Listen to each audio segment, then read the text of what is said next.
It's No, okay. this episode has been pretty divisive amongst fans, and I don't know why, because I thought it was a damn fun and cool episode. Chapter 19, it's great because they decided to explore the galaxy a bit more, to really show us what is going on in this moment in time of the Mandalorian of Star Wars.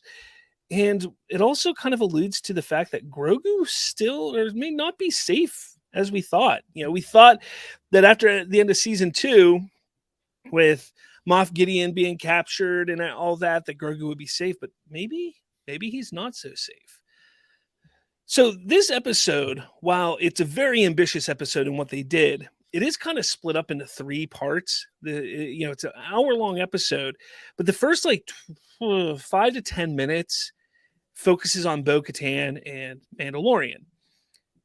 The next 40 minutes, 45 minutes, is about Dr. Pershing, who was the doctor trying to do the experiments on Grogu in season 1, and I believe in season 2, and his rehabilitation, or what do they call it here? Showcasing Pershing.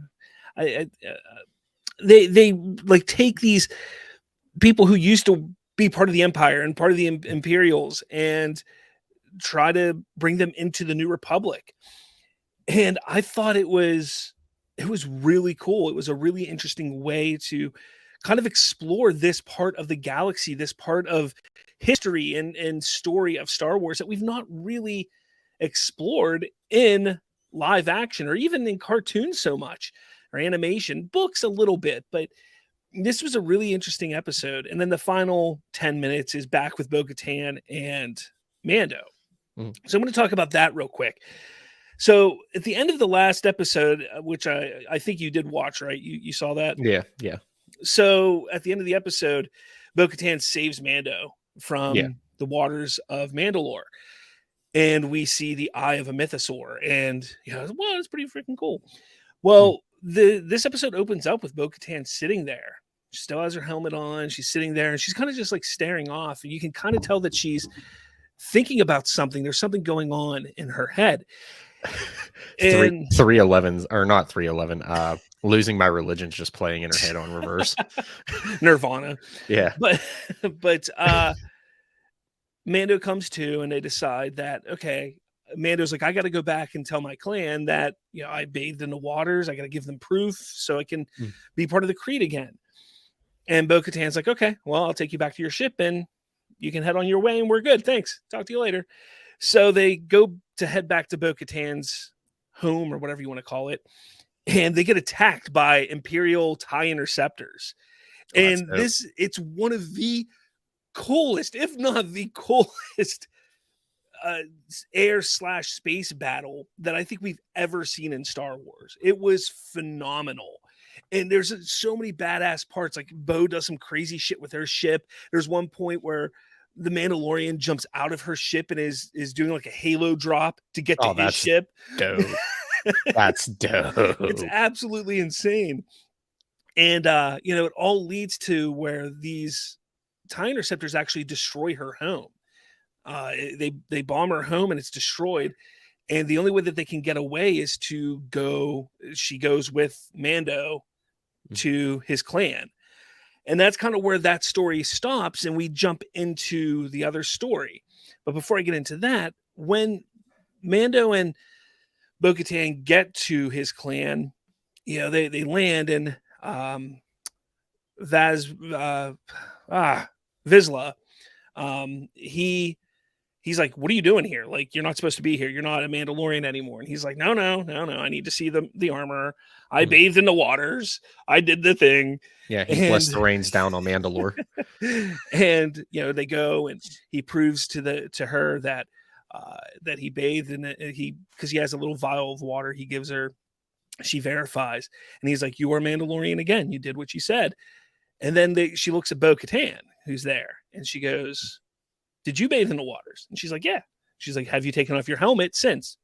Bo's like, no. She's like, well, You can be one of us if you choose. If you want to be one of us, you can be one of us, or you can go about your business and do what you want to do. It's up to you.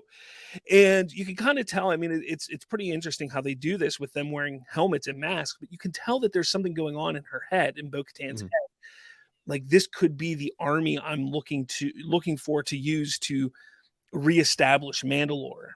And it's really interesting. It's a really cool idea and concept, and I'm hoping that's the direction they go with it. But I guess we'll see. Yeah. But then the rest of the episode, the middle, the sandwich part, with Dr. Pershing's, he goes through this rehabilitation program and amnesty. It's called the amnesty program, and they actually have a scene in the opera house that that's dope. It's so cool. But there's like a little scene where they start to show like all of these richer people in the New Republic and how they're talking about how things are going in the New Republic, and they're like, oh, the Republic's just one and the same as the Imperial, that kind of thing. We're starting to see that maybe the Republic, the way they're handling things and the way people view it aren't so different from the way the Imperials and how they view the Imperial armies and the Empire.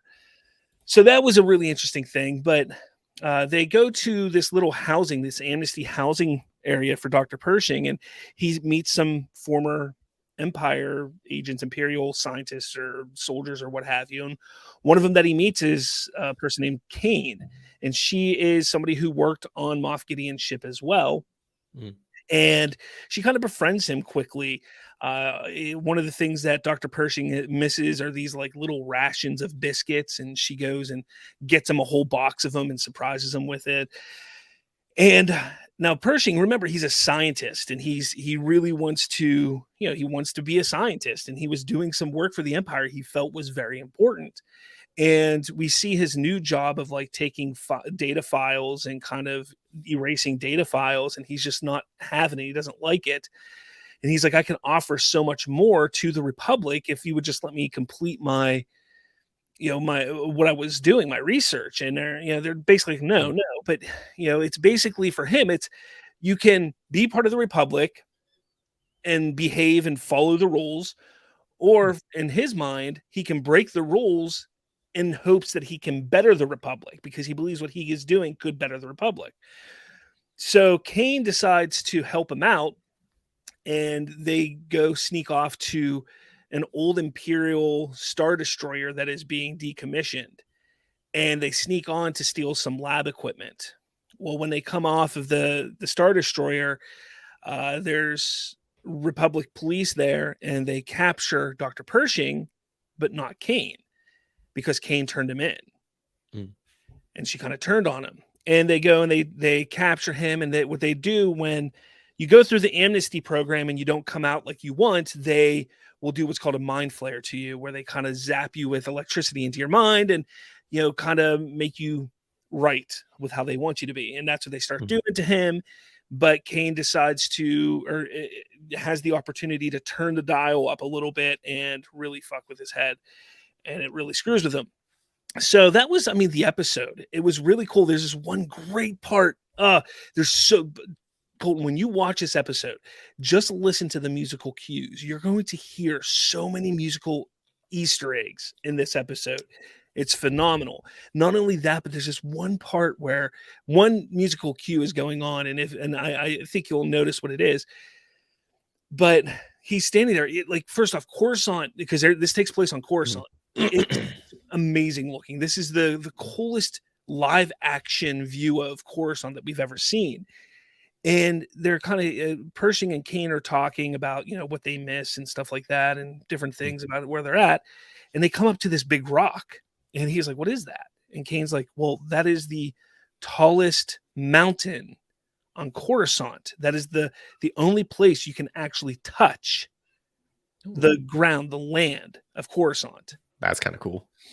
And it's really freaking cool. This episode, there's so much coolness about it. And the fact that people don't like it because it didn't focus on the Mandalorian or Grogu or Bo-Katan as much as it should have, it was an ambitious take. It was something that was world building. And I also think this Yeah. is going to play into the overall story of what's going on. And I think that's why it's important. This is a lot different than what they did on the Book of Boba Fett, where they decided to give an entire episode to the Mandalorian when they didn't need to do that to help the Yeah. story of Book of Boba Fett. This, on the other hand, is going to help the story of the Mandalorian. It was a great episode. Absolutely great. I loved it. I really wish they came out on Fridays and not Wednesdays.